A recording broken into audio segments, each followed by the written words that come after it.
우리가 80평생을 산다고 보면은 일을 하는데 26년을 쓴대요. 일을 하는데 잠을 자는데 한 23년을 쓴대요. 그걸 밥 먹는데 6년을 쓴대요. 그 다음에 사람 기다리는데 6년을 쓴대요. 그리고 텔레비전 보는데 10년을 쓴대요. 근데 너무 기뻐갖고 막 웃으면서 그 기쁨을 만끽하는 거는 22시간 3분밖에 안 된대요. 80평생에. 항상 기쁜 게 아니야. 항상 기쁜 게. 근데 성서에는 항상 기쁘라고 그랬는데 우리는 22시간 3분밖에 안 기쁘단 말이에요. 여러분들 월세 살고 전세 살 때 꿈이 뭐예요? 나는 17평 아파트라도 내 이사 안 다니고 내 집 하나 가졌으면 원도 한도 없겠다. 그래갖고 정말로 열심히 돈을 모아갖고 17평짜리 아파트를 샀어. 방 2개짜리인데 너무 좋은 거야. 이제 이사 안 다녀도 되니까. 그래갖고 쓸고 닦고 그냥 그 방 2개 그냥 빛이 번쩍번쩍 나요. 그렇게 행복하게 사는데 갑자기 친구가 차미슬 아파트 32평짜리 아파트 이사간 친구가 나 이 32평 아파트 샀다고 집들이 한다고 오라 그래갖고 그 집에 딱 갔는데 이런 우리 집 17평이 그 집 베란다에 들어가게 생긴 거야. 그때부터 기뻐요, 안 기뻐요? 안 기뻐요. 이때부터 목표가 바뀌어요. 17평에서 뭘로 바뀌어요? 32평으로 바뀌어. 그래갖고 그냥 허리띠를 졸라매. 제일 만만한 게 뭐야? 교무금이야. 7만 원 내던 거 그냥 3만 원으로 딱 줄이고 열심히 그냥 한 10년을 모았어. 10년을 모았는데 모아갖고 경남 아파트 32평 샀어. 32평 사갖고 그냥 너무 행복한 거야. 근데 이 32평에는 안방에 샤워실도 있고 화장실도 있는 거예요. 온 세상을 다 얻은 것 같아. 그냥 너무 행복한데 아니 친구가 천당역 분당에 50평짜리 아파트 샀다고 초대를 하네. 거기 와보니까 우리 집 32평이 어디에 들어가게 생긴 거예요? 그 집 거실에 들어가게 생긴 거야. 우리가 이 세상을 살면서요 욕심을 부리다 보면은요 항상 기쁘지 않아요. 세상적인 욕심은요 채워도 끝이 없어요. 그래서 바다는 채워도 사람 욕심은 못 채운다는 거예요. 여기 계신 분들 혹시 난 지금 너무 괴로워, 내가 사는 게 힘들어, 뭐 때문에 힘드느냐면 지금 현실이 힘든 게 아니에요. 여러분들 욕심이 너무 많아서 힘든 거예요. 이유는 다른 거 하나 없어요. 제가 평창에서 우리 생태마을에 한 100명 정도 시각장애자들이 와서 강의를 들었어요. 근데 그냥 강의를 너무 재밌게 듣는 거예요. 그래서 당신들 뭐가 그렇게 재밌느냐 그러니까 신부님 우리는 눈에 뵈는 게 없어서 행복해야 되는 거예요. 눈에 뵈는 게 없어서. 여러분들 우리는요 그분들은 눈에 뵈는 게 없어서 행복하다 그러는데 우리는 왜 안 행복하냐면 너무 보는 게 많아서 불행한 거예요. BMW, 벤츠, 그 다음에 남하고 비교하는 거야. 내 자식하고 남 자식하고 비교하는 거야. 내 자식은 요것밖에 안 됐는데 남 자식은 뭐 서울대학에 무슨 뭐 변호사에 뭐 판사에 검사에 의사에 내 자식 꼬라지는 요것밖에 안 되고 그러니까 불행한 거예요. 한국 사람들이 왜 불행한 줄 알아요? 모두 출세해야 돼. 그냥 이 세상에서 전부 다 출세. 여러분들 출세하면 행복할 것 같아요? 난 요즘 텔레비전 보면서 그 장관들 청문회 할 때 보면은 정말로 저러고 장관 되고 싶을까 그런 생각 들 때 참 많아요. 얼마나 인간적으로 모욕을 받아요. 그렇지 않겠어요? 사실 그 사람들도 나름대로 열심히 산 사람들인데 얼마나 모욕을 많이 당해요. 저는 오늘 우리 여기 신부님 왔는데 뭐 파리나무 십자가 합창단 여기 온다며요. 오늘 완전히 하루 만에 완전히 매진됐다고 그러더라고요. 역시 비전동 대단한 비전 있는 본당이라 역시 틀려요. 그런데 나는 더 놀란 게 뭐냐면은 파리나무 십자가 합창단이 세계 최고예요. 그런데 우리 전 신부님이 여기 평택 데리고 합창단 꼬마아이들 합창단 해놨다며요. 얘네들 음도 잘 못 맞춘대요. 그런데 그 무대에 얘네들을 세우겠다는 거예요. 일반 사람들은 자존심 상하고 기분 나빠서 안 세울지도 몰라요. 창피하다고. 그런데 그 아이들이 노래하는 것 자체로 오케이라는 거예요. 본당심이 말씀하시기를 그런 정신이 중요해요. 내가 좋아하는 일 하면 되지. 꼭 출세해야 돼? 그렇지 않겠어요? 여러분들 여기 안 행복하세요? 여기 장관들 있어요? 국회의원들 있어요? 없잖아요. 그럼 우리 다 불행해야 돼요? 아니죠. 내가 오늘 얼마나 즐겁게 일을 하느냐, 그거 하나라도 우리는 얼마든지 행복할 수 있어요. 학벌, 서울대학 카이스트, 이번에 3월 달에 카이스트 아이들 4명 자살한 거 여러분들 아시죠? 얼마나 똑똑한 아이들이에요. 여러분들 공부 잘하면 좋을 것 같아요? 공부 잘하는 애들끼리 또 스트레스가 많아요. 서울대학도 다 1등 하는 거 아니에요. 거기 한 과에 40명이면 거기서 또 꼴등이 또 있어요. 거기서 또 꼴등이 있어요. 걔네들은 또 자괴감을 느낀다는 얘기예요. 그래서 학벌, 내가 뭐 우리나라의 그 좋다는 대학, 최고의 대학 졸업한 남편을 둔 부인들, 얼굴 밝은 부인들 별로 못 봐요. 하도 남편이 잘난 척을 해갖고 거기에 눌려갖고 그냥 찌그러져서 사는 여자들 많이 봐요. 그러니까 학벌 좋다고 내 자식 뭐 그냥 서울대 나왔다고 이 내 딸 결혼시키는 거 결코 지혜로운 게 아니에요. 그래서 우리는 너무 출세, 학벌, 돈, 이 돈도 제가 보기에는 돈이 우리가 행복을 결정해 주는 것 같지는 않아요. 저는 요즘 뭐 이 입시철만 되면은 막 교수들이 막 돈 받고 그냥 부정 입학시키고 감옥에 들어가고 그 박사까지 돼서 교수까지 돼서 그 돈 몇 푼 받아먹고 감옥에 가요. 그 요즘 부산 저축은행 줄줄이 다 들어가는 거 보세요. 돈이 많으면요 더 많은 유혹에 빠지는 거예요. 제일 행복한 사람이 어떤 사람인지 아세요? 1 더하기 1은 일하고 내가 벌은 만큼만 쓰는 사람이 제일 행복해요. 근데 또 어떤 사람이 불행한 줄 아세요? 자기가 번 걸 쓰지도 못하고 죽는 사람들 많아요. 보면 9개 번 사람은요 10개 채우려고 1개 더 모으려고요 9개 손도 못 대고 죽는 사람들 많아요. 99개 가진 사람은 100개 채우려고 99개 쓰지도 못하고 죽는 사람들 많아요. 돈은요 제가 지난번에도 강의를 했듯이 내가 쓴 것만 내 돈이에요. 내가 쓴 것만. 살아오면서 여러분 이제까지 살아오면서 여행 다니고 맛있는 거 먹으러 다니고 성당 봉헌하고 여기 이 땅 사는데 위대한 일 하신 분들 땅값 내고 이것만 내 돈이에요. 우리나라 사람들은 외모를 너무 따져. 외모를. 이 4가지가 우리나라 사람들이 기쁘지 않는 이유 중에 하나래요. 그래갖고 그냥 텔레비전 보면 그냥 저는 요즘 나이를 먹어서 그런 게 아니라 연예인을 구분을 못 하겠어요. 다 그놈이 그놈 같고 그 여자가 그 여자 같아요. 다 똑같이 생겼어. 어떻게? 그런데 얼굴 잘생긴 남자들 여러분들 같이 살아보는 여기 자매님들 어때요? 속 끓어요 안 끓어요? 끓어요. 얼굴 남자 얼굴은요 그저 둥글둥글하니 투실투실하니 그냥 후덕한 그런 얼굴이 제일 좋은 거예요. 잘생겨봤자요 바람이나 피고 골치 아파요. 또 여자 얼굴 이쁘면은 그거 피곤해요. 이 남자 저 남자 찝쩍찝쩍 거려서. 얼굴은 그저 나같이 씹다 뱉은 수제비 같이 생긴 게 제일 좋은 거야. 제일 좋은 거예요.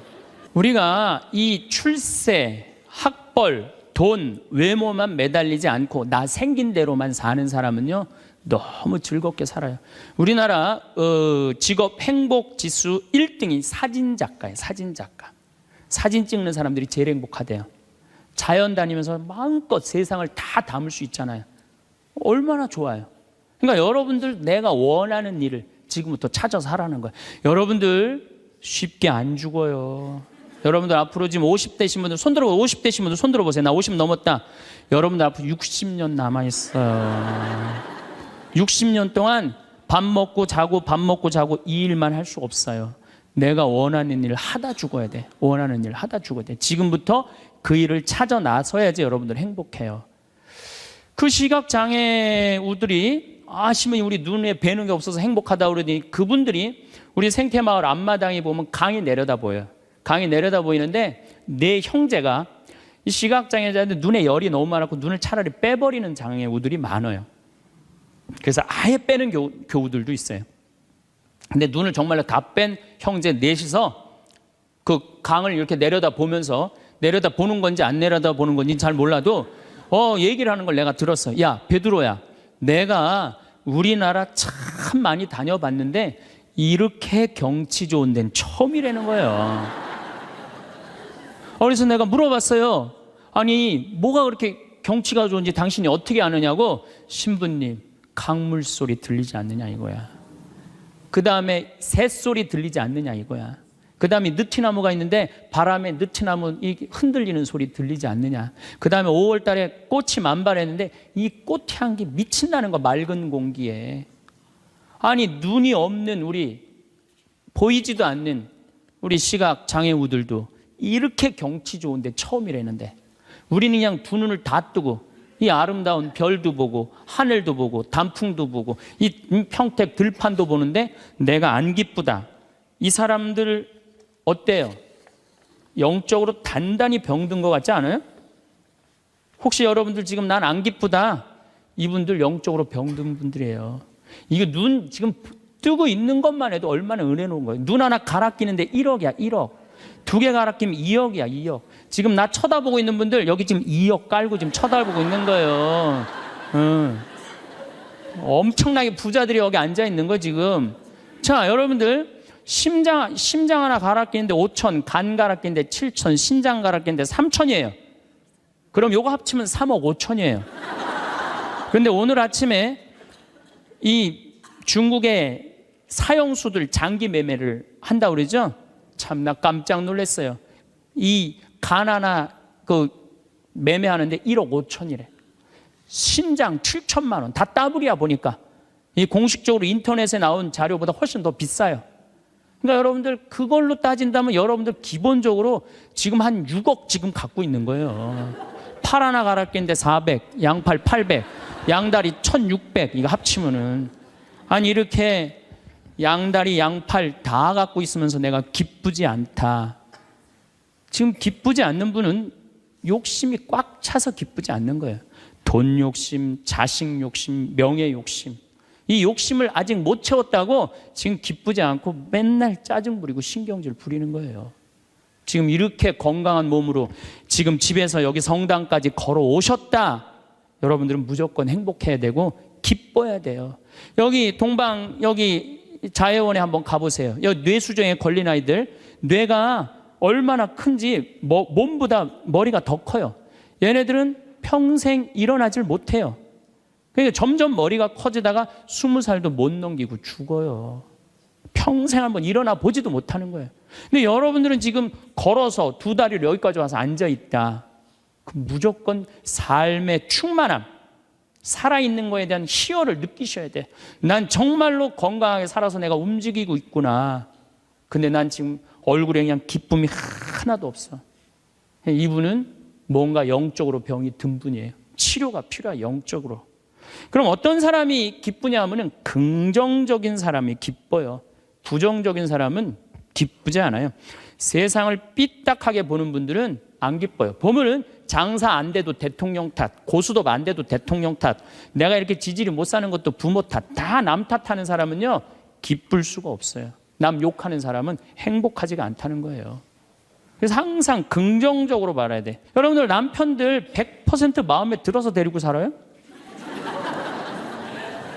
한 20%만 마음에 들어도 데리고 사는 거예요. 술은 안 먹지 않느냐, 때리지는 않지 않느냐, 월급은 제때제때 갖다 주지 않느냐. 만약에 마음에 안 드는 80%만 맨날 말하면요 그 부분은 못 살아요. 긍정적인 걸 보는 거 중요한 거예요. 기쁨은요 모든 일이 이루어져요. 분열이 있고 미움이 있고 징후가 있는 데는요 아무 일도 안 일어나지만은 기쁨이 있는 데는요 기적이 일어나게 돼 있는 거예요. 그래서 여러분들 우리가 기쁘게 사는 거는 아주 중요해요. 기쁘게. 그럼 어떤 사람이 기쁘냐? 긍정적인 사람이 기뻐요. 긍정적인 사람이. 성모님은 긍정적이셨을까요? 착했을까요? 성모님 100번 긍정적이에요. 처녀한테 천사가 나타났어. 마리아, 너 아이를 가질 것이다. 저는 처녀인데요. 아마 착한 여자였다면 이렇게 얘기했을 거예요. 아니 난 너무 지금 요셉이랑 약혼한 상태라 나는 요셉한테 미안해서 애 갖고 난 절대 결혼 못한다. 난 순수하고 깨끗하게 요셉한테 시집 가고 싶다. 그리고 우리 어머니 아버지 쓰러진다. 아니 그리고 왜 처녀한테 와서 그러느냐. 애 한 둘 셋 논데 가서 얘기해봐라. 분명히 그랬을 거예요. 근데 성모님은 굉장히 긍정적이셨어요. 당신을 통해서 인류의 구세주가 탄생한다 그러니까 이 몸은 주님의 종입니다. 그대로 저에게 이루어지기를 바랍니다. 한번 해보자는 거예요. 얼마나 적극적이고 긍정적이에요. 이렇게 적극적이고 긍정적이셨기 때문에 인류 구세주의 어머니가 된 거예요. 그래서 나는 긍정적인 여자가 좋지, 난 착한 여자는 좋아하지 않아요. 나는 착한 여자가 난 싫어요, 사실은. 착한 여자 짜증나요, 짜증나.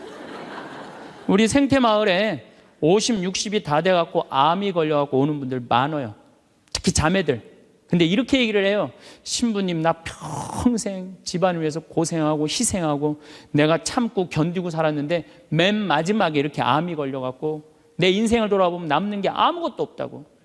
정말로 억울하고 분하다고. 그럼 나한테 막 울고, 난 이런 여자들 짜증나요. 누가 그렇게 살래요? 집에서는 엄마가 행복해야 돼. 집에서는 엄마가 행복해야 돼요. 무슨 얘기냐면은, 나 지금 남편이 맨날 바람 펴. 남편이 맨날 빚졌어. 시어머니 모시는 거 너무너무 지겨워. 그래갖고 맨날 머리 하얀 거 탁 띄고 그냥 맨날 누워있어. 그래갖고 애가 그냥 학교 끝나고 엄마 나 학교 다녀왔어. 그냥 저 집 식구만 보면 신경질 나는데 애까지 학교 다녀왔고 그래서 나보고 어쩌라고. 이러는 엄마는요, 애들이요 집을 겉돌기 시작해요. 겉돌기 시작해. 엄마가 행복하지 않는 집 애들은요 집 밖을 나가 떠돌아다니게 돼 있는 거예요. 맨날 지겨워 죽겠다, 입만 열면은 죽었으면 좋겠다, 이렇게 말하는 엄마 있는 집의 자녀들은요 집에 안 들어가요. 집에 들어가면 맨날 엄마가 입에서 나오는 소리가 죽었으면 좋겠다, 지겨워 죽겠다, 내 팔자야, 이러면은요 애들은 겉돌기 시작하는 거예요. 그러면 겉돌아갖고 나가갖고 떠돌아다녀서 3년을 떠돌아다니면요 진짜 골치 아픈 애가 돼서 돌아와요. 근데 엄마가 너무너무 기뻐. 엄마 나 학교 다녀왔어. 우리 아들 딸 수고했어. 공부하느냐고 얼마나 힘들었어. 엄마가 맛있는 간식 사놨거든, 만들어놨거든. 딱 안아주면은요 애는 간식 먹으면서 집에서 행복하게 살 수 있어요. 집에서는 누가 행복해야 돼? 엄마가 행복해야 돼. 그러니까 여기 계신 분들, 내가 행복한 게 결국은 누가 행복한 거야? 자식이 행복한 거예요. 그러니까 누구한테 잘해줘야 돼? 엄마한테, 본인한테 잘해줘야 돼요. 희생한다고 그게 훌륭한 게 아니에요. 참는다고 그게 훌륭한 게 아니에요. 집에서 누가 행복해야 되냐면 아내가 행복해야 돼, 아내가. 근데 우리나라 대한민국의 아내들은요 희생하고 인내하고 참아요. 더욱이 성당 다닌 사람들은 자기가 십자가 진다고 생각하고 파마 한번 하면은 보통 제대로 좀 잘 뽑으려면 한 10만 원 정도 들고, 여기 뭐 트리트먼트 뭐 영양 뭐 이거 하려고 그러면 한 20만 원 정도 들잖아요. 그러니까 그 돈이면, 이 돈이면 차라리 뭐 한다? 이 돈이면 차라리 애 학원을 한 번 더 보낸다. 이 돈이면 내가 살림살이를 하나 더 한다. 그리고 자기는 파마를 어떻게 3만 원짜리 철모 뒤집어 쓴 거 딱 하고 있는, 1년 내내 풀어지지도 않는 거 그냥 딱 쓰고 있는 거예요. 난 그런 여자가 싫다는 거예요. 그런 여자가. 그래갖고 이제 아침에 이제 남편이 출근할 때 보면 막 또 그게 또 부풀러 갖고 사자 머리 풀어헤쳐 놓은 것처럼 막 이러고 눈 이상하게 또 여보 다녀와. 다녀오게 하고 난 다음에 다녀오라고 그래야죠. 허벅지 트어진 치마도 좀 입고 가슴 파인 것도 입고 향수도 딱 뿌리고 머리도 딱 한쪽으로 딱 묶고 예쁘게 하고 여보 다녀와. 그래야지 남편이 야, 나 이쁜 마누라 이거 위해서 내 다녀와야 돼, 이런 생각이 들지. 그냥 머리는 뭐 그냥 이래고 그냥 잠도 그냥 개슴치레하고 다녀오라고 그러면. 근데 또 대한민국 남자들은 착해요. 또 다녀오랜다고 저녁에 여보 나 다녀왔어. 근데 아직도 사자머리를 하고 그냥. 여기 계신 여러분들도 본인한테 조금만 투자하면은, 본인을 조금만 가꾸면은 참 예쁠 거예요. 근데 자기 무슨 군인이야? 철모 딱 쓰고 옷도 1년 내내 그냥. 지금도 내가 분명히 여기 방송 촬영한다고 그랬는데 다 까만 옷 입고 왔어. 좀 이쁜 옷 좀 입고 오라고 그랬더니. 그게 누가 이 보면은 좋겠어요. 결코 그게 잘하는 게 아니에요. 자기한테 투자하는 게 누구를 기쁘게 해주는 거냐면 자식하고 남편을 기쁘게 해주는 거야. 집에서는 누가 행복해야 돼? 아내가 행복해야 돼. 아내가 행복해야 돼요. 집에서는 누가 행복해야 되냐면은 며느리가 행복해야 돼. 며느리가. 며느리가 스트레스를 받고 남편한테 스트레스를 받고 자식한테 스트레스를 받으면요, 시부모는요 더 미치는 거예요. 뭐가 기쁘다고 시어머니를 모시겠어요. 그러니까 여기 있는 우리 형제님들, 내가 남은 인생 이게 참 안 죽는 게 문제예요. 옛날에는요 평균 연령 46세 때는요 조금 못 살아도, 남편이 속색여도, 시부모가 힘들게 해도 다 참고 살았어요. 왜 참고 살았는지 아세요? 몇 년만 참으면 죽을 거니까. 몇 년만 참으면 죽을 거니까 다 참고 살았어요. 요즘은 참고 살아도 50부터 110살까지 60년을 어떻게 참고 살아요. 뭔가 긍정적인 문제를 해결을 하고 행복하게 살아가야죠. 그러니까 집에서는 누가 행복해야 되냐면 며느리가 행복해야 돼.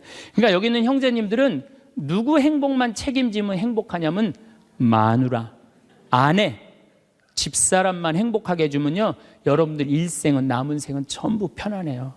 남은 생은. 그래서 집에서는 이제는 21세기는 누가 행복해야 되냐면 여자가 행복해야 돼. 여자가 행복해야지 모두가 행복한 시대가 오는 시대가 됐다는 얘기예요. 참예수님, 네, 반갑습니다.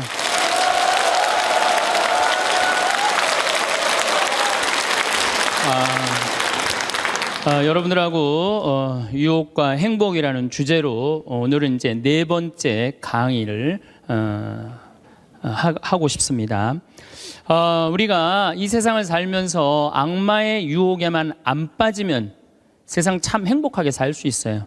악마는 주로 우리 예수님한테 광야에서 했던 유혹처럼 돈에 대한 유혹, 빵에 대한 유혹, 절을 하면 권세와 영광을 준다는 이 권세와 영광에 대한 유혹, 그 다음에 하나님이 계실까 안 계실까 예루살렘 성전에서 뛰어내려 보라는 신앙의 유혹을 우린 늘 받고 살아요. 일생을 살면서. 아마 여기 계신 분들 중 그 유혹에 안 빠질 수 있는 분은 단 한 분도 없어요. 늘 빠져요. 근데 그 유혹을 극복할 수 있는 방법이 데살로니가 전서 5장 16절에 나와 있어요. 항상 기뻐하여라. 끊임없이 기도하여라. 어떤 처지에서든 감사하여라. 여러분들 어때요? 세상 사는 거 기쁘세요? 안 기쁘세요? 기뻐요? 근데 항상 기뻐요? 그게 문제예요. 성서에는 뭐라고 나왔어요? 항상 기쁘라고 그랬어요. 우리가 80평생을 산다고 보면은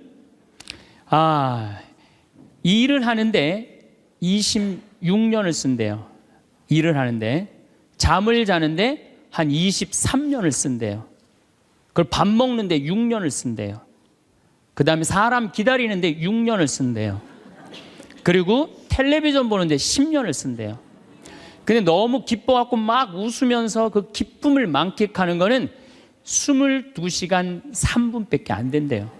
80평생에. 항상 기쁜 게 아니야. 항상 기쁜 게. 근데 성서에는 항상 기쁘라고 그랬는데 우리는 22시간 3분밖에 안 기쁘단 말이에요. 여러분들 월세 살고 전세 살 때 꿈이 뭐예요? 나는 17평 아파트라도 내 이사 안 다니고 내 집 하나 가졌으면 원도 한도 없겠다. 그래갖고 정말로 열심히 돈을 모아갖고 17평짜리 아파트를 샀어. 방 2개짜리인데 너무 좋은 거야. 이제 이사 안 다녀도 되니까. 그래갖고 쓸고 닦고 그냥 그 방 2개 그냥 빛이 번쩍번쩍 나요. 그렇게 행복하게 사는데 갑자기 친구가 차미슬 아파트 32평짜리 아파트 이사간 친구가 나 이 32평 아파트 샀다고 집들이 한다고 오라고 그래갖고 그 집에 딱 갔는데 이런 우리 집 17평이 그 집 베란다에 들어가게 생긴 거야. 그때부터 기뻐요 안 기뻐요? 안 기뻐요. 이때부터 목표가 바뀌어요. 17평에서 뭘로 바뀌어요? 32평으로 바뀌어. 그래갖고 그냥 허리띠를 졸라매. 제일 만만한 게 뭐야? 교무금이야. 7만 원 내던 거 그냥 3만 원으로 딱 줄이고 열심히 그냥 한 10년을 모았어. 10년을 모았는데 모아갖고 경남 아파트 32평 샀어. 32평 사갖고 그냥 너무 행복한 거야. 근데 이 32평에는 안방에 샤워실도 있고 화장실도 있는 거예요. 온 세상을 다 얻은 것 같아. 그냥 너무 행복한데 아니 친구가 천당역 분당에 50평짜리 아파트 샀다고 초대를 하네. 거기 가보니까 우리 집 32평이 어디에 들어가게 생긴 거예요? 그 집 거실에 들어가게 생긴 거야. 우리가 이 세상을 살면서요, 욕심을 부리다 보면은요, 항상 기쁘지 않아요. 세상적인 욕심은요, 채워도 끝이 없어요. 그래서 바다는 채워도 사람 욕심은 못 채운다는 거예요. 여기 계신 분들 혹시 난 지금 너무 괴로워, 내가 사는 게 힘들어. 뭐 때문에 힘드느냐면 지금 현실이 힘든 게 아니에요. 여러분들 욕심이 너무 많아서 힘든 거예요. 이유는 다른 거 하나 없어요. 그런데 우리가 목표가 하늘나라인 사람, 나는 이 세상적인 게 날 좀 실망시킨다 하더라도, 이 세상적인 출세를 좀 못했다 하더라도 나의 최종 목표는 하늘나라다.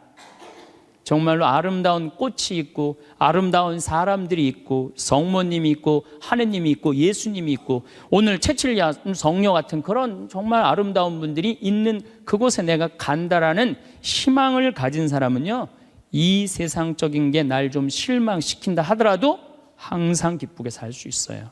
그런데 이 세상에 욕심만 부리다가 하느님 믿지도 않고 하늘나라에 대한 희망을 두지 않는 사람은 마지막에 빈털터리로 갈 수 있다는 얘기입니다. 제가 평창에서 우리 생태마을에 한 100명 정도 시각장애자들이 와서 강의를 들었어요.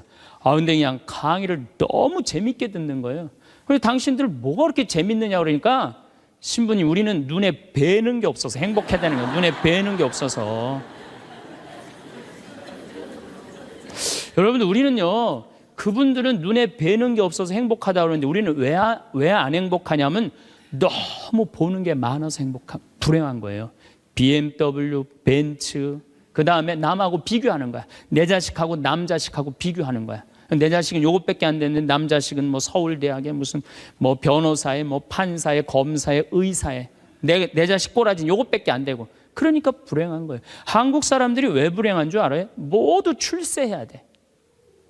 그냥 이 세상에서 전부 다 출세. 여러분들 출세하면 행복할 것 같아요? 난 요즘 텔레비전 보면서 그 장관들 청문회 할 때 보면은 정말로 저러고 장관 되고 싶을까, 그런 생각 들 때 참 많아요. 얼마나 인간적으로 모욕을 받아요. 그렇지 않겠어요? 사실 그 사람들도 나름대로 열심히 산 사람들인데 얼마나 모욕을 많이 당해요. 저는 오늘 우리 여기 신부님 왔는데 뭐 파리나무 십자가 합창단 여기 온다며요. 오늘 완전히 하루 만에 완전히 매진됐다고 그러더라고요. 역시 비전동 대단한 비전 있는 본당이라 역시 틀려요. 그런데 나는 더 놀란 게 뭐냐면은 파리나무 십자가 합창단이 세계 최고예요. 그런데 우리 전 신부님이 여기 평택 데리고 합창단, 꼬마아이들 합창단 해놨다며요. 얘네들 음도 잘 못 맞춘대요. 그런데 그 무대에 얘네들을 세우겠다는 거예요. 일반 사람들은 자존심 상하고 기분 나빠서 안 세울지도 몰라요. 창피하다고. 그런데 그 아이들이 노래하는 것 자체로 오케이라는 거예요. 본당심이 말씀하시기를. 그런 정신이 중요해요. 내가 좋아하는 일 하면 되지. 꼭 출세해야 돼? 그렇지 않겠어요? 여러분들 여기 안 행복하세요? 여기 장관들 있어요? 국회의원들 있어요? 없잖아요. 그럼 우리 다 불행해야 돼요? 아니죠. 내가 오늘 얼마나 즐겁게 일을 하느냐, 그거 하나라도 우리는 얼마든지 행복할 수 있어요. 학벌, 서울대학 카이스트, 이번에 3월 달에 카이스트 아이들 4명 자살한 거 여러분들 아시죠? 얼마나 똑똑한 아이들이에요. 여러분들 공부 잘하면 좋을 것 같아요? 공부 잘하는 애들끼리 또 스트레스가 많아요. 서울대학도 다 1등 하는 거 아니에요. 거기 한 과에 40명이면 거기서 또 꼴등이 또 있어요. 거기서 또 꼴등이 있어요. 걔네들은 또 자괴감을 느낀다는 얘기예요. 그래서 학벌, 내가 뭐 우리나라의 그 좋다는 대학, 최고의 대학 졸업한 남편을 둔 부인들, 얼굴 밝은 부인들 별로 못 봐요. 하도 남편이 잘난 척을 해갖고 거기에 눌려갖고 그냥 찌그러져서 사는 여자들 많이 봐요. 그러니까 학벌 좋다고 내 자식 뭐 그냥 서울대 나왔다고 내 딸 결혼시키는 거 결코 지혜로운 게 아니에요. 그래서 우리는 너무 출세, 학벌, 돈, 이 돈도 제가 보기에는 돈이 우리가 행복을 결정해 주는 것 같지는 않아요. 저는 요즘 뭐 이 입시철만 되면은 막 교수들이 막 돈 받고 그냥 부정 입학시키고 감옥에 들어가고 그 박사까지 돼서 교수까지 돼서 그 돈 몇 푼 받아먹고 감옥에 가요. 그 요즘 부산저축은행 줄줄이 다 들어가는 거 보세요. 돈이 많으면요 더 많은 유혹에 빠지는 거예요. 제일 행복한 사람이 어떤 사람인지 아세요? 1 더하기 1은 일하고 내가 버는 만큼만 쓰는 사람이 제일 행복해요. 근데 또 어떤 사람이 불행한 줄 아세요? 자기가 번 걸 쓰지도 못하고 죽는 사람들 많아요. 보면 9개 번 사람은요 10개 채우려고 1개 더 모으려고요 9개 손도 못 대고 죽는 사람들 많아요. 99개 가진 사람은 100개 채우려고 99개 쓰지도 못하고 죽는 사람들 많아요. 돈은요 제가 지난번에도 강의를 했듯이 내가 쓴 것만 내 돈이에요. 내가 쓴 것만.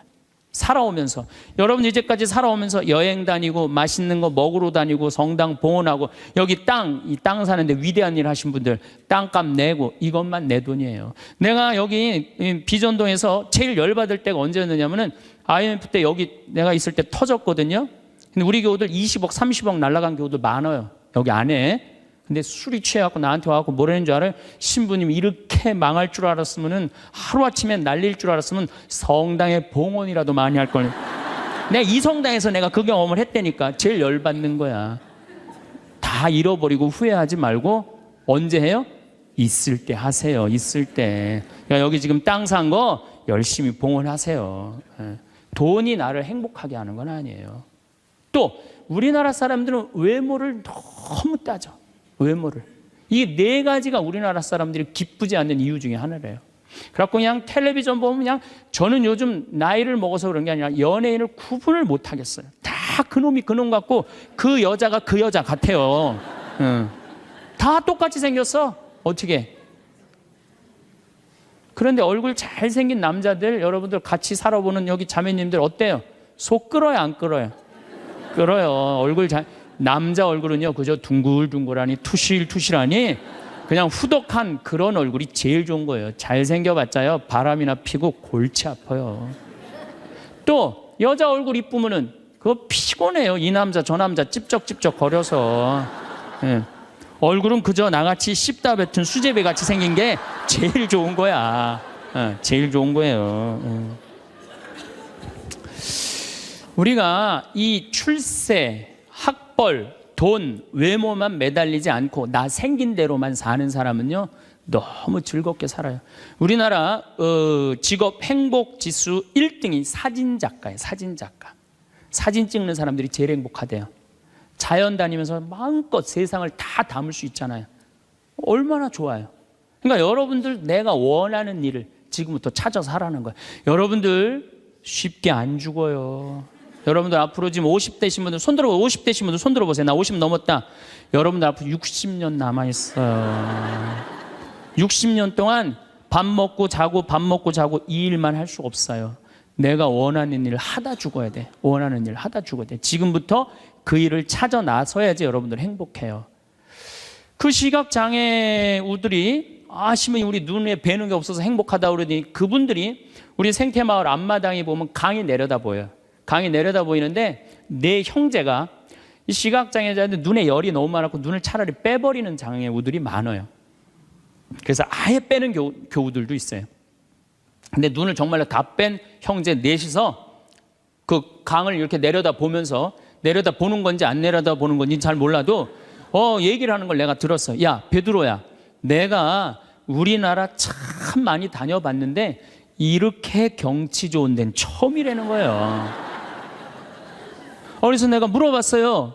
아니 뭐가 그렇게 경치가 좋은지 당신이 어떻게 아느냐고. 신부님 강물 소리 들리지 않느냐 이거야. 그 다음에 새소리 들리지 않느냐 이거야. 그 다음에 느티나무가 있는데 바람에 느티나무 흔들리는 소리 들리지 않느냐. 그 다음에 5월 달에 꽃이 만발했는데 이 꽃 향기 미친다는 거 맑은 공기에.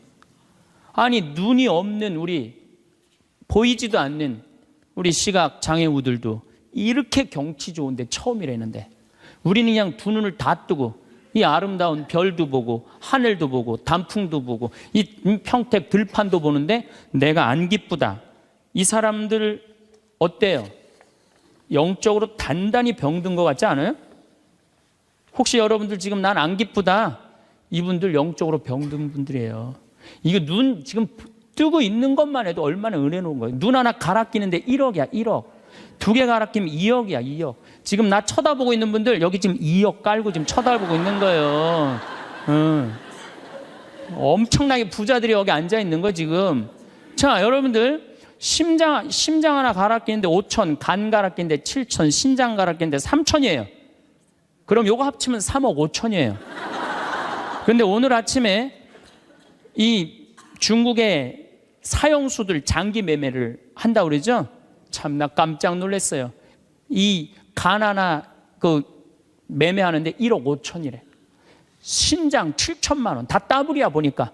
이 공식적으로 인터넷에 나온 자료보다 훨씬 더 비싸요. 그러니까 여러분들 그걸로 따진다면 여러분들 기본적으로 지금 한 6억 지금 갖고 있는 거예요.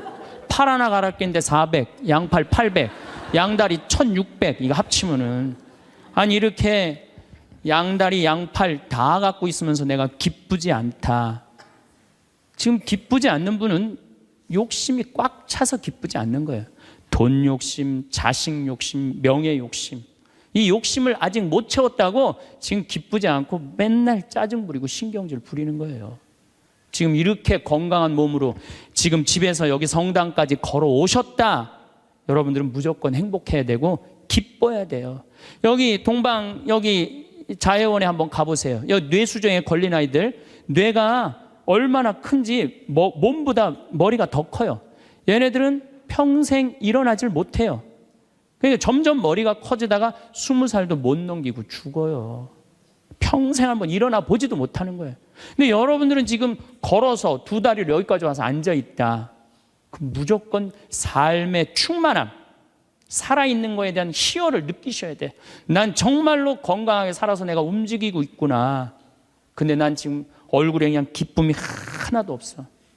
이분은 뭔가 영적으로 병이 든 분이에요. 치료가 필요해, 영적으로. 그럼 어떤 사람이 기쁘냐 하면은 긍정적인 사람이 기뻐요. 부정적인 사람은 기쁘지 않아요. 세상을 삐딱하게 보는 분들은 안 기뻐요. 보면은 장사 안 돼도 대통령 탓, 고수도 안 돼도 대통령 탓, 내가 이렇게 지질이 못 사는 것도 부모 탓, 다 남 탓하는 사람은요 기쁠 수가 없어요. 남 욕하는 사람은 행복하지가 않다는 거예요. 그래서 항상 긍정적으로 말해야 돼. 경제학자 파레토라는 사람이 있는데 이 사람이 개미들 있죠, 개미들. 개미들이 참 부지런한 곤충이잖아요. 그래갖고 개미를 관찰을 해봤어요. 그랬더니 개미들이 100마리가 왔다 갔다 하는데 놀랍게도 먹을 걸 물고 왔다 갔다 하는 거는 20마리밖에 안 된대요. 나머지 80마리는 그냥 왔다 갔다 하는데 그냥 아무것도 안 하고. 그래갖고 너무 신기해갖고 요 20마리를 또 모아갖고 또 100마리를 만들어 놓으니까 처음에는 다 물고 왔다 갔다 하더니 조금 지나더니 20마리만 먹을 걸 물고 왔다 갔다 하고 나머지 80마리는 그냥 왔다 갔다 하는데 어느 공동체나 열심히 일하는 사람은 20%예요. 나머지 80%는 그냥 왔다 갔다 하는 거예요. 성당도 똑같아요. 성당도 보면은 성당 와서 미사해설하고 나 오늘 저녁 너무너무 맛있게 먹었는데 저녁 준비하고 뭐 성당에서 봉사하는 사람은 20%고 나머지 80%는 그냥 왔다 갔다 하는 거야. 가방 들고. 근데 본당 신부가 그 20%에 초점을 맞추느냐 80%에 초점을 맞추느냐에 따라서 본당 분위기는 하늘과 땅 차이예요. 80% 그냥 왔다 갔다 하는 사람 맨날 욕해. 당신들 그래갖고 천당 가겠느냐, 당신들 그렇게 살아서 예수님한테 상 받겠느냐, 맨날 욕먹어. 그러면 20% 열심한 20%가 무슨 생각을 하냐면 나는 뭐야? 난 정말 집안일도 다 뒤로 하고 하느님 일 이렇게 열심히 하는데 칭찬 한 번도 받은 적이 없어. 그럼 그 사람들 기운 빠져요. 성당 분위기 쫙 떨어지는 거예요. 그런데 그 20% 당신들 때문에 우리 성당 움직인다. 당신들은 하느님이 보내준 천사다. 정말로 고맙다. 이러면 20%가 으쌰으쌰 해갖고 신나게 움직이면은 나머지 80%도 얼떨결에 따라오는 거예요. 이게 바로 성당 분위기예요. 긍정적인 면을 강조하느냐 부정적인 면을 강조하느냐 엄청난 차이가 나요. 여러분들 남편들 100% 마음에 들어서 데리고 살아요?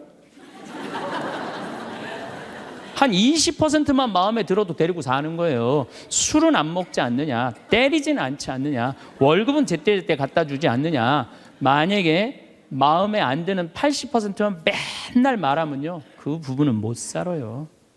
긍정적인 걸 보는 거 중요한 거예요. 내가 여기 비전동에 5년 있다가 경기도 광주 능평성당이라는 데를 갔어요. 저 개인적으로는 이 비전동이 사실은 우리 수원교구에서도 최고의 본당이라고 자부를 해요. 교우들도 정말로 착하고 말 잘 듣고. 근데 딱 갔더니 여기는 우리 박건순 신부님이 딱 저조소 했는데 거기 가보니까 아무것도 없어. 그냥 성당은 천막에다가 옆은 콘테이너에다가 바닥은 맨 흙이야. 그리고 그냥 바닥에 흙에서 막 원추리 붓꽃이 막 피는 거야. 제대 꽃꽂이가 필요 없어. 알아서 펴주니까. 갔는데 분당 요한성당에서 500명을 주고 경기도 광주에서 100명을 주고 경기도 죽전성당에서 150명을 줬어요. 750명이야. 딱 갔는데 안 그래도 성당도 허접한데 아니 그 죽전에 사는 그 교우들이 우리 쪽으로 주교님이 발령을 냈단 말이에요. 이제 능평성당으로 가라고.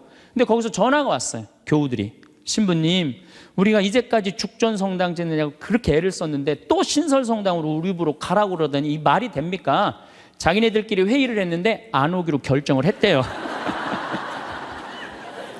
자, 제가 그 안 온다는 150명하고 싸웠을 것 같아요? 안 싸웠을 것 같아요? 안 싸웠어요. 왜? 그분들 와봤자 더 골치 아파요. 더 골치 아파요. 그래서 오지 말으라고 그랬어요. 근데 나한테 600명이야. 근데 우리 이 능평성당은 이 버스를 타고 이 능평 교우들이 분당으로 나가면은요, 버스 한 번이면 가요. 근데 우리 성당으로 오려면 2번을 갈아타야 돼. 그러니까 교우들이 다 분당으로 나가는 거예요.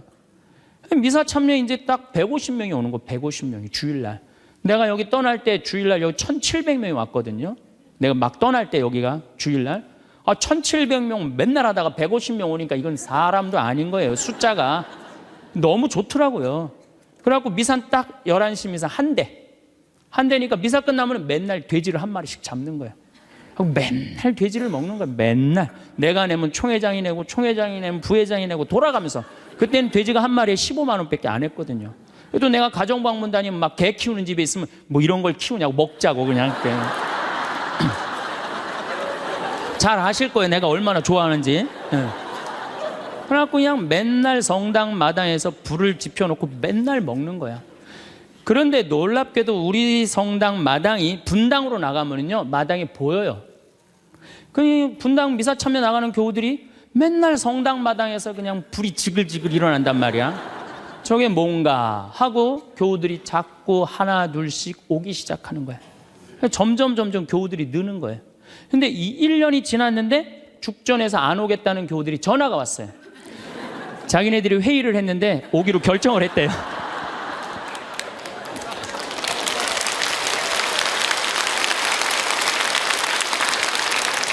그래서 제가 오지 말라고 그랬겠어요? 오라고 그랬겠어요? 대환영이라고.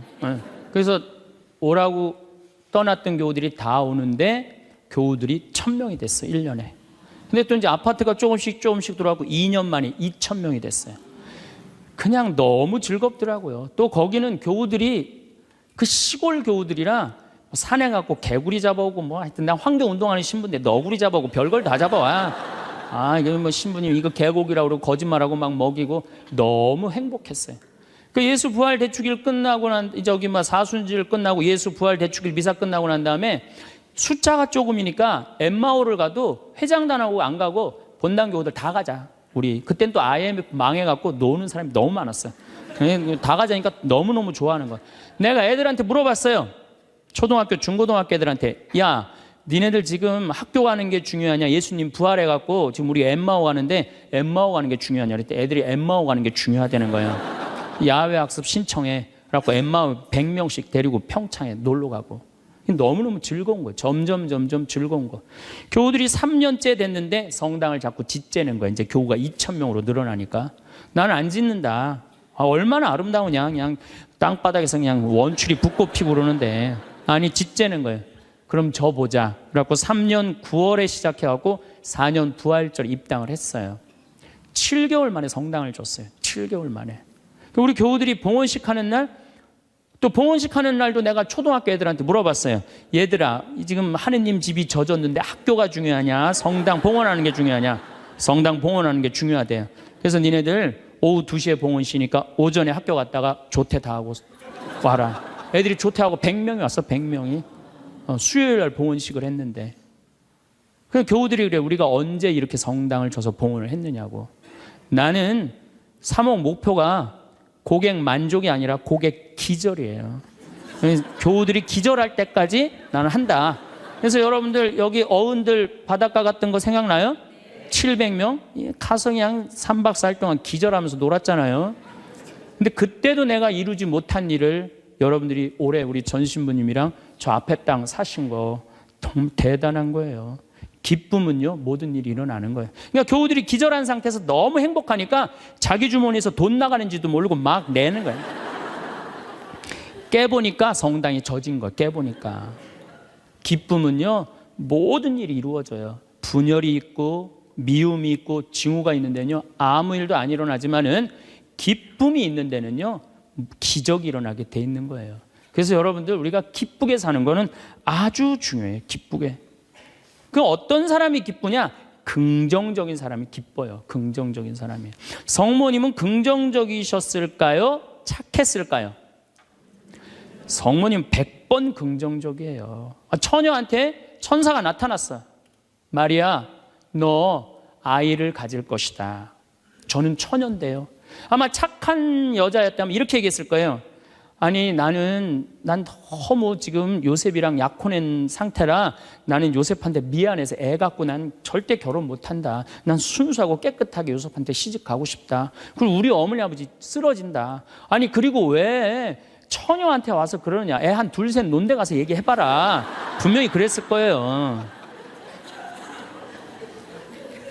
근데 성모님은 굉장히 긍정적이셨어요. 당신을 통해서 인류의 구세주가 탄생한다 그러니까 이 몸은 주님의 종입니다. 그대로 저에게 이루어지기를 바랍니다. 한번 해보자는 거예요. 얼마나 적극적이고 긍정적이에요. 이렇게 적극적이고 긍정적이셨기 때문에 인류 구세주의 어머니가 된 거예요. 그래서 나는 긍정적인 여자가 좋지 난 착한 여자는 좋아하지 않아요. 나는 착한 여자가 난 싫어요. 사실은 착한 여자는 짜증나요. 짜증나.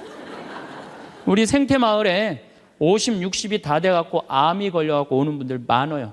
특히 자매들. 근데 이렇게 얘기를 해요. 신부님 나 평생 집안을 위해서 고생하고 희생하고 내가 참고 견디고 살았는데 맨 마지막에 이렇게 암이 걸려갖고 내 인생을 돌아보면 남는 게 아무것도 없다고.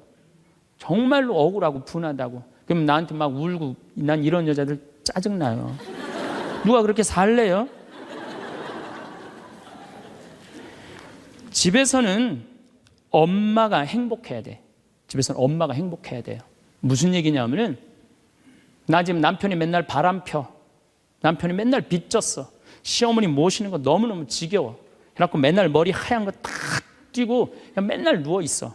그래갖고 애가 그냥 학교 끝나고 엄마 나 학교 다녀왔어. 그냥 저 집 식구만 보면 신경질 나는데 애까지 학교 다녀왔고 그래서 나보고 어쩌라고. 이러는 엄마는요. 애들이요 집을 겉돌기 시작해요. 겉돌기 시작해. 엄마가 행복하지 않는 집 애들은요 집 밖을 나가 떠돌아다니게 돼 있는 거예요. 맨날 지겨워 죽겠다. 입만 열면은 죽었으면 좋겠다. 이렇게 말하는 엄마 있는 집의 자녀들은요 집에 안 들어가요. 집에 들어가면 맨날 엄마가 입에서 나오는 소리가 죽었으면 좋겠다. 지겨워 죽겠다. 내 팔자야. 이러면은요 애들은 겉돌기 시작하는 거예요. 그러면 겉돌아갖고 나가갖고 떠돌아다녀서 3년을 떠돌아다니면요 진짜 골치 아픈 애가 돼서 돌아와요. 근데 엄마가 너무너무 기뻐. 엄마 나 학교 다녀왔어. 우리 아들 딸 수고했어. 공부하느냐고 얼마나 힘들었어. 엄마가 맛있는 간식 사놨거든. 만들어놨거든. 딱 안아주면은요 애는 간식 먹으면서 집에서 행복하게 살 수 있어요. 집에서는 누가 행복해야 돼? 엄마가 행복해야 돼. 그러니까 여기 계신 분들 내가 행복한 게 결국은 누가 행복한 거야? 자식이 행복한 거예요. 그러니까 누구한테 잘해줘야 돼? 엄마한테, 본인한테 잘해줘야 돼요. 희생한다고 그게 훌륭한 게 아니에요. 참는다고 그게 훌륭한 게 아니에요. 집에서 누가 행복해야 되냐면 아내가 행복해야 돼. 아내가. 근데 우리나라 대한민국의 아내들은요 희생하고 인내하고 참아요. 더욱이 성당 다닌 사람들은 자기가 십자가 진다고 생각하고 파마 한번 하면은 보통 제대로 좀 잘 뽑으려면 한 10만 원 정도 들고 여기 뭐 트리트먼트 뭐 영양 뭐 이거 하려고 그러면 한 20만 원 정도 들잖아요. 그러니까 그 돈이면, 이 돈이면 차라리 뭐 한다? 이 돈이면 차라리 애 학원을 한 번 더 보낸다. 이 돈이면 내가 살림살이를 하나 더 한다. 그리고 자기는 파마를 어떻게? 3만 원짜리 철모 뒤집어 쓴 거 딱 하고 있는 거야. 1년 내내 풀어지지도 않는 거 그냥 딱 쓰고 있는 거야. 난 그런 여자가 싫다는 거예요. 그런 여자가. 그래갖고 이제 아침에 이제 남편이 출근할 때 보면 막 또 그게 또 부풀러 갖고 사자 머리 풀어 놓은 것처럼 막 이러고 눈 이상하게 또 여보 다녀와. 다녀오게 하고 난 다음에 다녀오라고 그래야죠.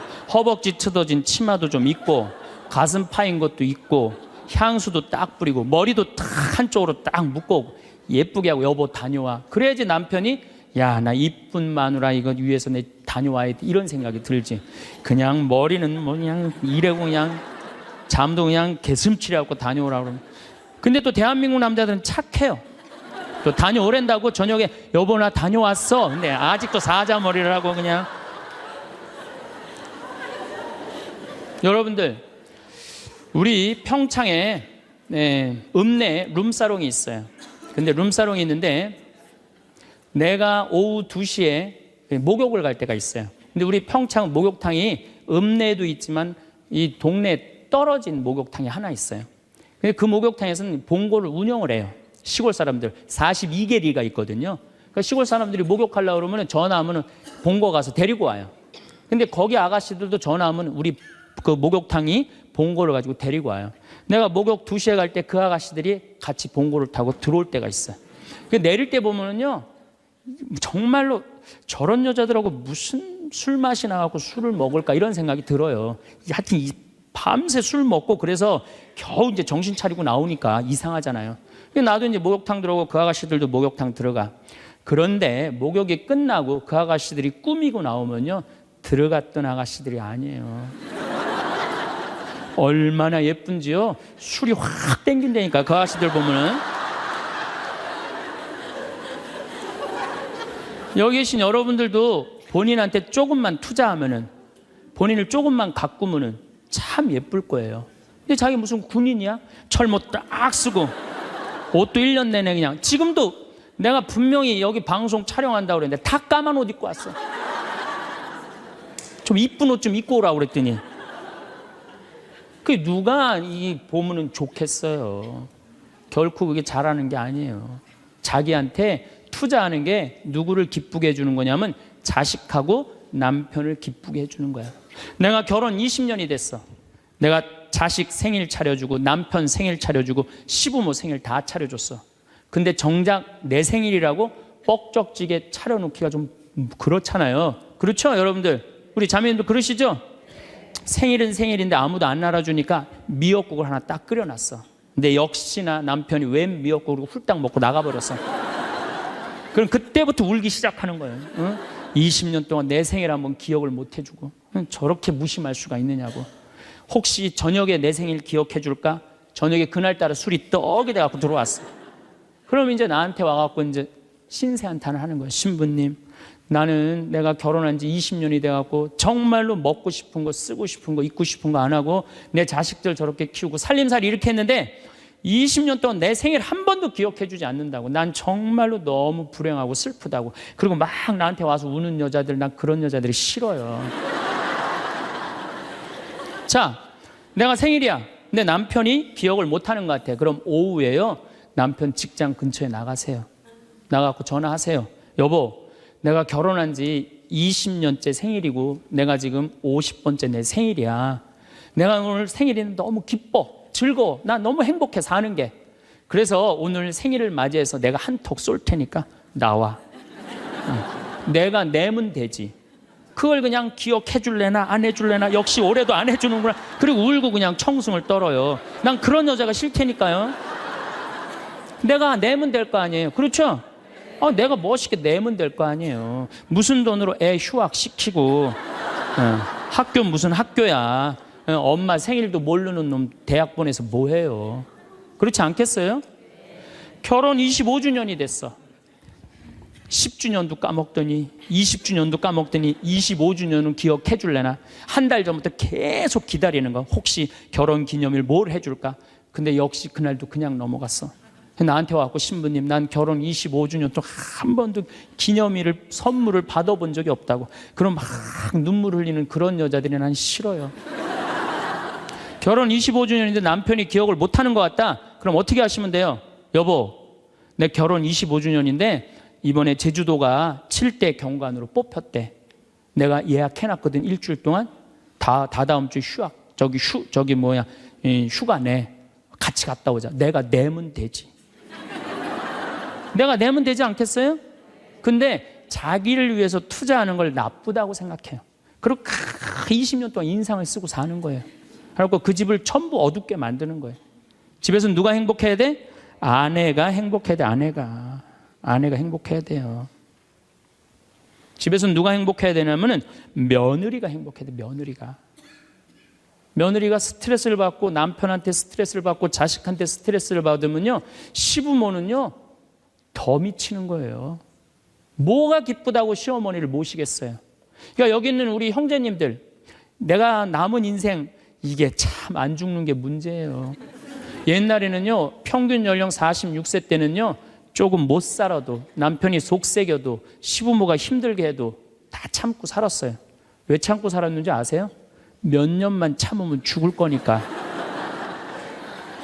몇 년만 참으면 죽을 거니까 다 참고 살았어요. 요즘은 참고 살아도 50부터 110살까지 60년을 어떻게 참고 살아요? 뭔가 긍정적인 문제를 해결을 하고 행복하게 살아가야죠. 그러니까 집에서는 누가 행복해야 되냐면 며느리가 행복해야 돼. 그러니까 여기 있는 형제님들은 누구 행복만 책임지면 행복하냐면 마누라, 아내, 집사람만 행복하게 해주면요 여러분들 일생은, 남은 생은 전부 편안해요. 남은 생은. 그래서 집에서는 이제는 21세기는 누가 행복해야 되냐면 여자가 행복해야 돼. 여자가 행복해야지 모두가 행복한 시대가 오는 시대가 됐다는 얘기예요. 성모님도 뭐라고 그랬어요? 내 영혼이 주님을 찬송하며 나를 구하신 하느님 생각에 내 마음 기뻐 뛰노나이다. 성모님이요 그렇게 불행하게 산 게 아니에요. 굉장히 행복하게 사셨어요. 내 마음 기뻐 뛰논다. 그리고 인류의 구세주를 계속 키우셨는데 얼마나 행복하겠어요. 물론 마지막 날 아들 돌아가신 거 너무너무 마음 아팠지만은 금방 살아났잖아. 3일 만에. 그렇지 않아요? 근데 우린 뭐 통고의 어머니, 뭐 고통의 바다 이러는데 내가 보기에는 성모님은요 굉장히 행복한 분이에요. 내 마음 기뻐 뛰논다고 그랬잖아요. 또 성모님이 엘리사벳을 찾아갔을 때 엘리사벳이 뭐라 그래요? 주님의 어머니가 나를 찾아주시다니 이게 어찌된 일입니까? 내 태중에 있는 이 아기도 기뻐서 뛰놀았다고 그래. 세례자 요한도 성모님의 어머니가 오니까 이게 얼마나 생동감 있는 찬양이에요. 성서에는 슬픈 것만 있는 게 아니라는 거예요. 기쁨이 너무 많다는 거예요. 결정적으로 우리가 예수님을 십자가상의 예수님만 생각하는데 그렇지 않다는 거예요. 요한복음 13장에 보면 예수님이 제자들의 발을 씻어줘요. 발을 씻어주고 난 다음에 마지막 유언을 해요. 뭐라고 유언을 하냐면은 나는 포도나무요 너희는 가지로다. 너희들이 정말로 내 옆에 붙어 있으면은 많은 열매를 맺을 것이다. 내 곁에 떠나지 말아라. 나하고 하나가 됐으면 좋겠다. 그리고 제자들을 향해서 뭐라 그래요? 아버지, 이 사람들이 하나 되게 해주십시오. 아버지와 내가 하나이듯이 이 사람들도 하나 되게 해주십시오. 그리고 나는 간다. 내가 가야만이 누가 오신다? 성령께서 오신다. 너 성령께서 오시면 너희들은 물어볼 게 아무것도 없다. 그리고 맨 마지막에 이런 말씀을 하세요. 내가 이 말을 너에게 하는 이유는 내 기쁨이 너희 안에 흘러 넘치게 하려는 것이다. 자, 예수님이 제자들의 발을 씻어줬어요. 최후에 만찬을 했어요. 그리고 마지막 유언을 했어요. 유언 맨 끝에 뭐라고 그랬냐면 내가 이 말을 하는 이유는 내 기쁨이 너희 안에 흘러 넘치려는 것이다. 지금은 고통의 시간이 다가오지만은 나중에 마지막 날에 하늘나라의 문이 열리면 너희들은 물어볼 것도 아무것도 없고 그 하늘나라를 얻었다는 기쁨에 너희들 가슴이 터질 것이다. 그러니까 여러분들 내가 구원받았다는 확신이 있는 사람들은요 이 세상 힘들어도 이 세상이 좀 나를 실망시킨다 하더라도 내가 마지막에 하느님 아버지 집에 간다라는 확신이 있다면 어떨 것 같아요? 항상 기쁠 수 있어요. 항상 기쁠 수 있어. 근데 여러분들이 지금 어디에 욕심이 꽉 차 있느냐면은 이 세상에 욕심이 꽉 차 있는 거예요. 그렇기 때문에 여러분들이 참 신앙인이 못 되는 거예요. 신앙의 기본은 기쁨이다. 그래서 사도 바오로가 저는 항상 기뻐하여라, 이 말 굉장히 심오한 얘기 같아요. 그러고 난 다음에 끊임없이 기도하여라. 이거 아주 또 중요한 얘기죠. 여러분들 어떠세요? 우리 천주교 교우들 기도 참 열심히 해요. 근데 무슨 기도를 열심히 하느냐면 간구 기도를 너무 열심히 해. 이 미사 지향을 내가 우리 생태마을에 피성 참 1년 내내 많이 와요. 구역장님, 반장님들, 노인대학, 레지오, 별 개인, 프레스티움, 별 단체가 다 와요. 정말 열심한 사람들이 우리 생태마을에 오세요. 근데 미사 지향을 보면은요, 기가 막혀요. 전부 뭐냐면은 대학 입시 합격해달라는 거. 그 다음에 딸 결혼시켜달라는 거. 그 다음에 딸 애 생기게 해달라는 거. 임용고시 합격하게 해달라는 거. 그 다음에 전세 나가게 해달라는 거. 월세 나가게 해달라는 거. 지금 분쟁이 걸려있는데 분쟁 잘 되게 해달라는 거. 이런 게 미사 지향이에요. 여러분, 진정한 미사 지향은 내 영혼의 구원을 위해서. 오늘 나를 위해서 미사 넣으신 우리 교우가 한 분인데 난 너무너무 고마워요. 나를 위해서 미사를 넣어야 돼요. 근데 우린 너무너무 간구 기도가 많아. 간구 기도를 자꾸 하느님께 드리다 보면은 내가 신앙이라는 건 내가 하느님의 뜻을 실천하려고 신앙생활하는 거예요. 근데 간구 기도를 자꾸 하다 보면은 나중에 보면 하느님이 내 뜻을 실천하고 있어. 하느님이. 그러니까 내가 하느님의 종이 아니라 누가 내 종이 돼 있어? 하느님이 내 종이 돼 있는 경우가 너무 많아요. 하느님이 내 종이 돼 있는 경우가. 그 신앙이 올바르지 않아요. 여러분들 자녀들이 30살까지 키워놨어. 그랬더니 자녀가 와갖고 어머니 아버지 나 이렇게 30살까지 키워주셔서 너무 감사합니다. 차를 좀 그랜저로 바꿔드릴까요? 핸드폰을 좀 좋은 걸로 큰 걸로 바꿔드릴까요?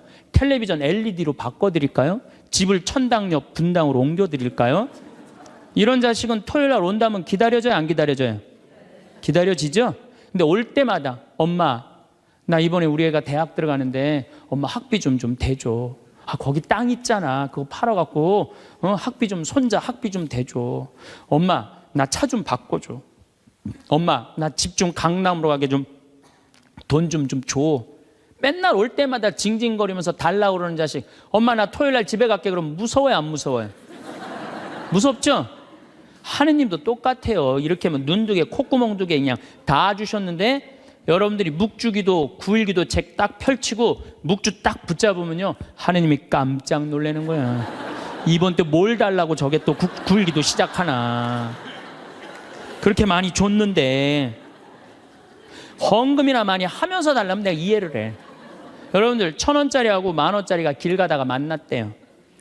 1,000원짜리가 10,000원짜리한테 물어봤대요. 너 요즘 어떻게 지내느냐? 그랬더니 10,000원짜리가 나 요즘 너무 바쁘다고. 한국 시리즈 야구 구경도 가야 되고 연극도 보러 가야 되고 갈비도 먹으러 다녀야 되고 여행도 다녀야 되고 교회도 다녀야 되고 너무 바쁘다고. 이 파리 나무 십자가 공연도 보러 가야 되고 너무 바쁘다고. 그러니까 10,000원짜리가 또 예의상 1,000원짜리한테 물어봤어요. 그러는 너는 어떻게 지내느냐 그랬더니 1,000원짜리 하는 말이 나는 사는 게 하나도 재미가 없어. 그날이 그날 같고 매일 똑같아. 뭐가 그렇게 그날이 그날 같은데? 그랬더니 1,000원짜리가 하는 말이 나는 하는 일이라고는 성당 다니고 또 성당 다니고 성당만 다녀 그러더래요. 아니 하느님한테 헌금이나 많이 하면서 시키면 내가 이해를 해. 딸랑 1,000원 주면서 뭐 이렇게 부탁하는 게 많아요. 미사 예물도 그래. 내가 보면은 이렇게 10,000원짜리 미사 예물 넣고 막 10명씩 쓰는 사람들 많아요. 그 한 사람당 1,000원이야, 한 1,000원. 내가 내 얘기 아니야. 내 동창 신부 얘기예요. 내 동창 신부님 얘기. 송영호 뻘건이 신부님 얘기예요. 나 좋은 거 배웠어요. 그 신부님한테. 아니 하느님한테 미사예물을 내면서 1,000원을 내면서 10,000원을 내면서 10명을 쓰면 어떻게 해. 그러니까 하느님이 1,000원 받고 너무 바빠요. 1,000원 받고 헌금이나 많이 하면서 달라면 내가 이해를 해. 달랑 1,000원 하면서 그냥 자꾸 간구 기도를 하다 보면 하느님을 시험하게 돼요. 여러분은 노후에 어떤 인생을 살고 싶으신가요? 누군가는 과거를 원망하거나 후회하고 팔자를 탓하며 마지못해 인생을 살아가는 반면 누군가는 그런 거 다 잊고 그저 하루하루를 오로지 나에게 집중하며 재미있게 노후를 보냅니다. 과거에 비슷한 아픔을 가지고 있더라도 왜 누군가는 불평불만하며 살아가고 누군가는 즐겁고 활기찬 인생을 살아갈까요? 물론 노후의 삶은 경제적인 상황이나 건강 상황에 영향을 받을 수 있습니다. 하지만 이것도 마찬가지로 돈이 그리 여유 있지 않아도 아끼며 만족하면서 살아가는 분들이 있고 어디 한 군데가 불편하지만 그래도 다른 부분은 아직 건강하다며 감사함을 가지고 사는 분들도 계십니다.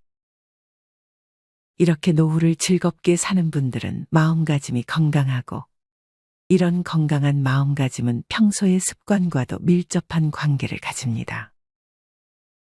예를 들어 내가 아닌 다른 사람을 위해 내 체력을 다 써버린다든지 내 자존감이 너무 낮아지는 행동과 습관을 유지한다면 건강한 마음가짐을 가지기가 매우 힘들어지게 됩니다. 사람의 체력은 어느 정도 정해져 있습니다. 나를 돌봐야 할 시간에 다른 것에 시간을 쏟게 되면 좋은 습관을 유지할 수 없고 나를 돌볼 수 없게 되는 것입니다.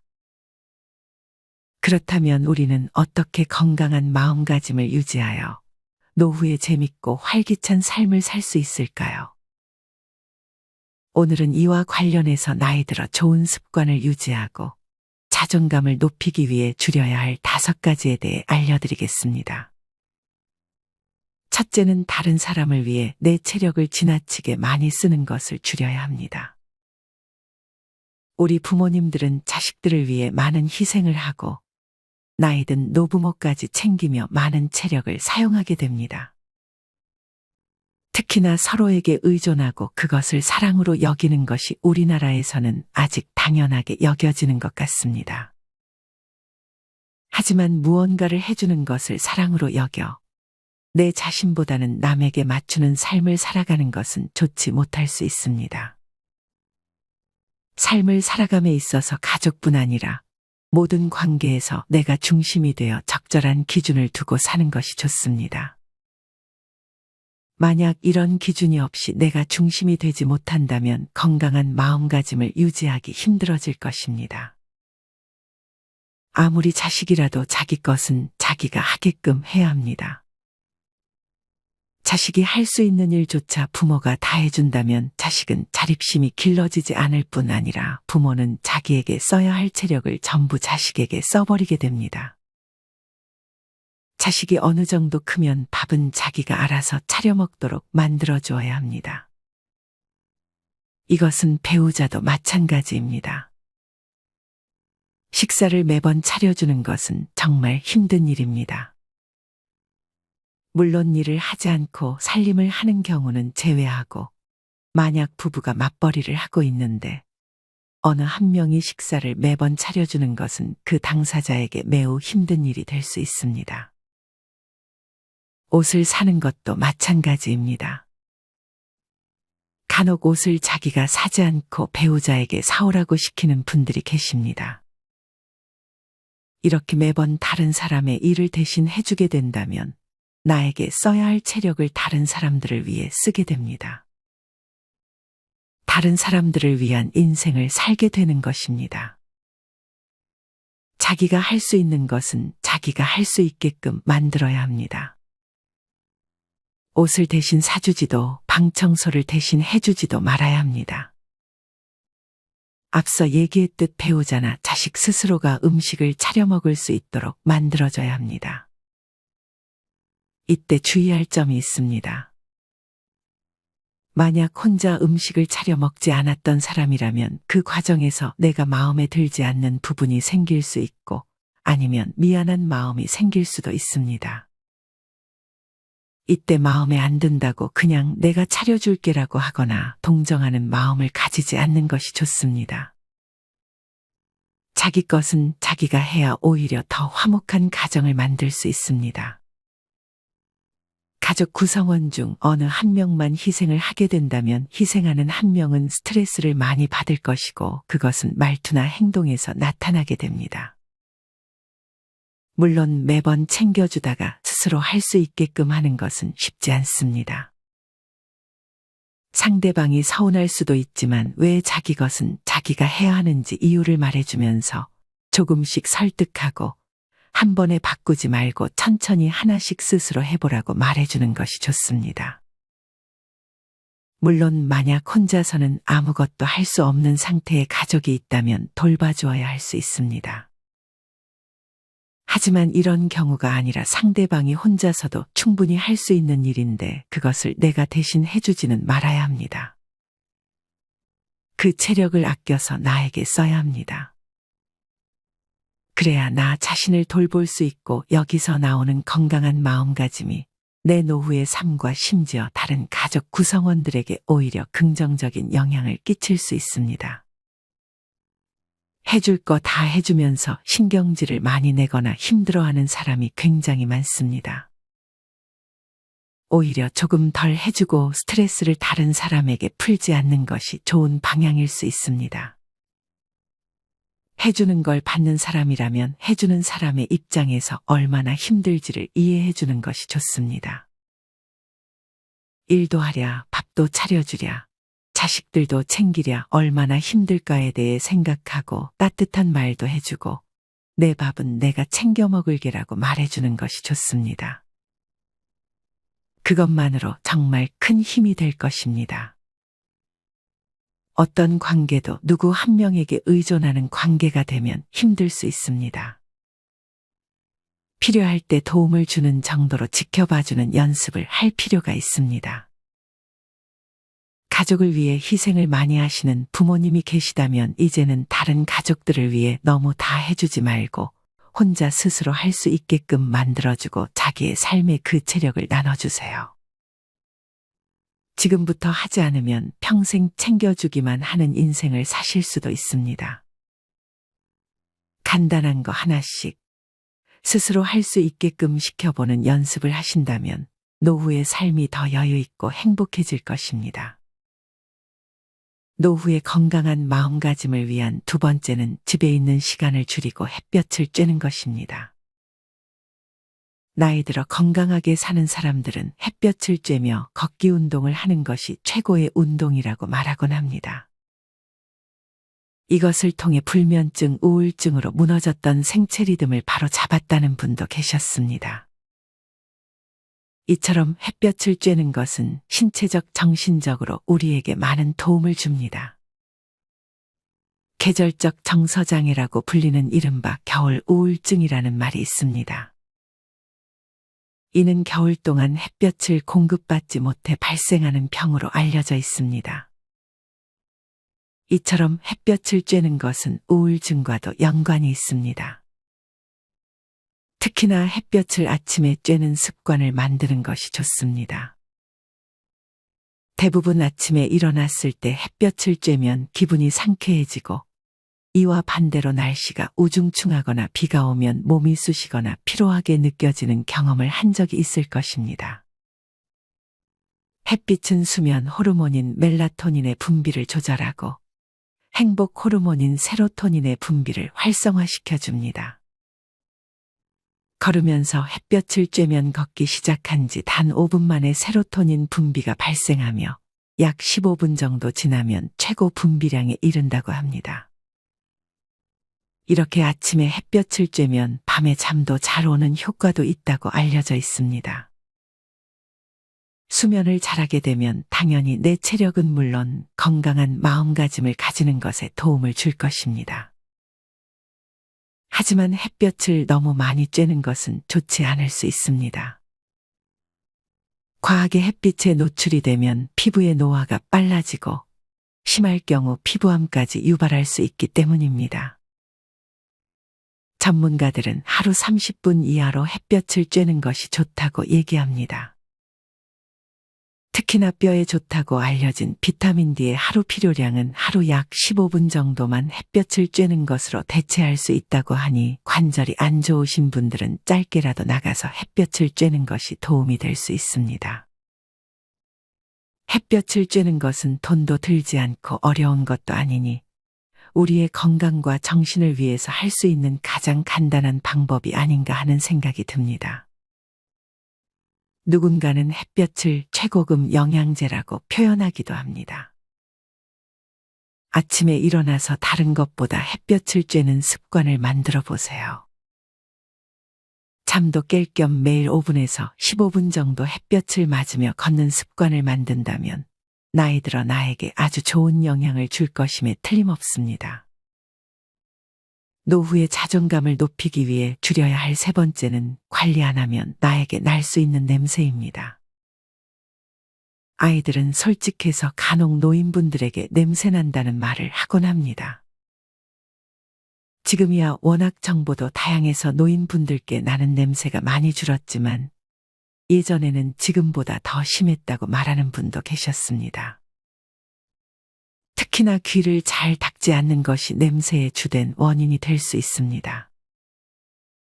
아무리 씻어도 귀 속이나 귀 뒷부분을 닦지 않으면 냄새를 잡을 수 없다고 합니다.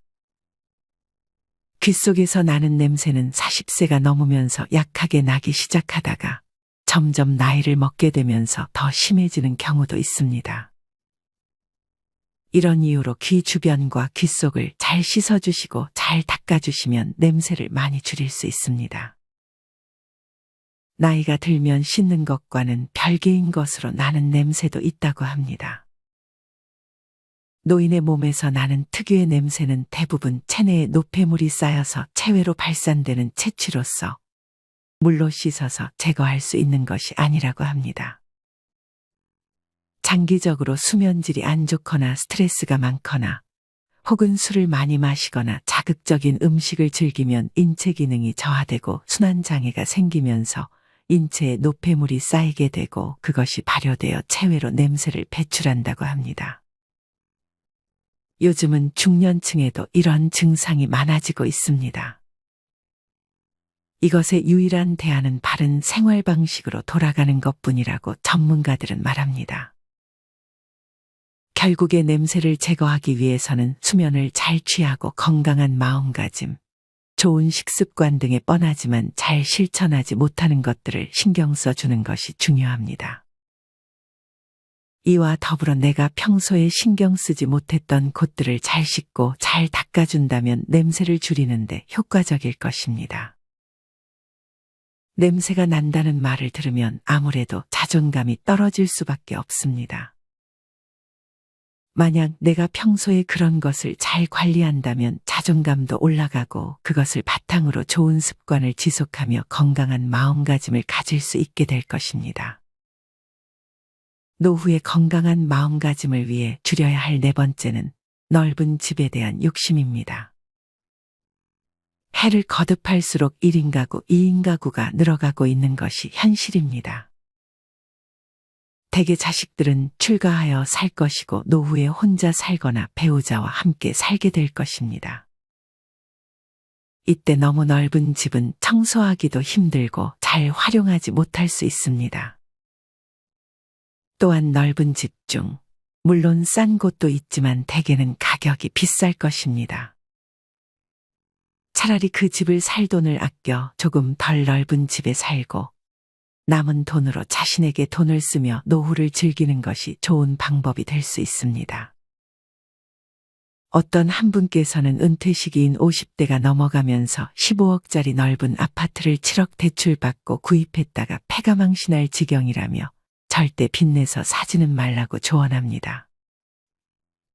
물론 여유가 조금 있다면 너무 좁은 집은 답답하다고 어느 정도 넓은 집에 사는 것이 좋다고 말하시는 분들도 계십니다.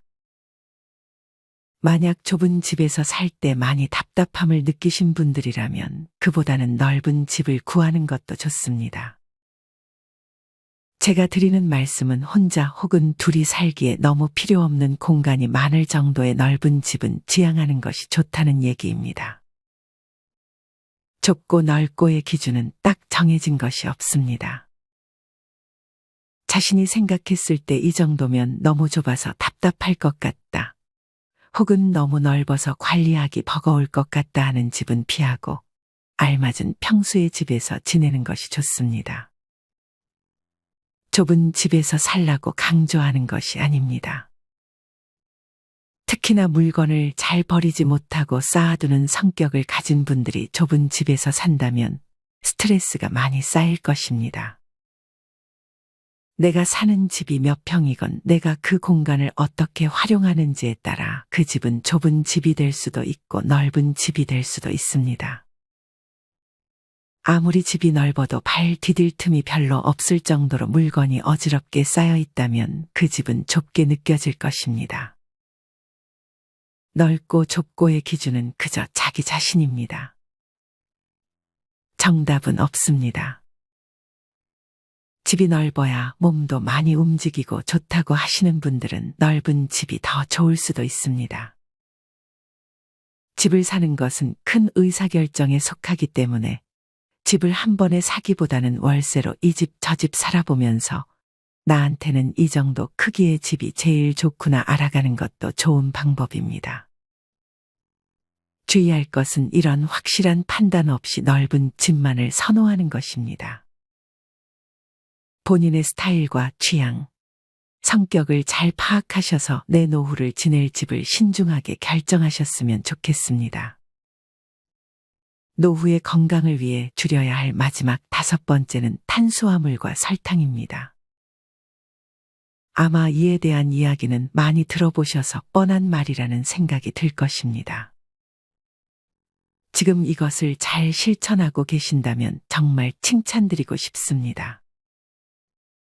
하지만 대개는 이것을 잘 지키지 못합니다. 특히나 요새는 배달 음식이 발달하며 빠르게 미국 음식화가 되어가는 것 같습니다. 가공 음식들이 굉장히 많고 값싼 재료로 달고 짠 음식들이 많습니다. 요즘 길거리를 나가보면 미국형 비만인들이 늘어나고 있는 것 같다고 말씀하신 분도 계셨습니다.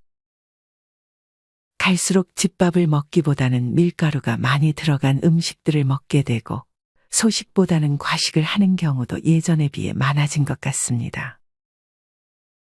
많은 분들이 건강을 위해 운동이 중요하다고 하지만 사실 어찌 보면 식단이 운동보다 더 중요할 수 있습니다. 운동을 잘 안 해도 식단만으로 건강을 유지하는 분들도 있습니다. 운동은 조금씩이라도 하는 것이 좋지만 우리는 식단에 많은 신경을 써야 합니다.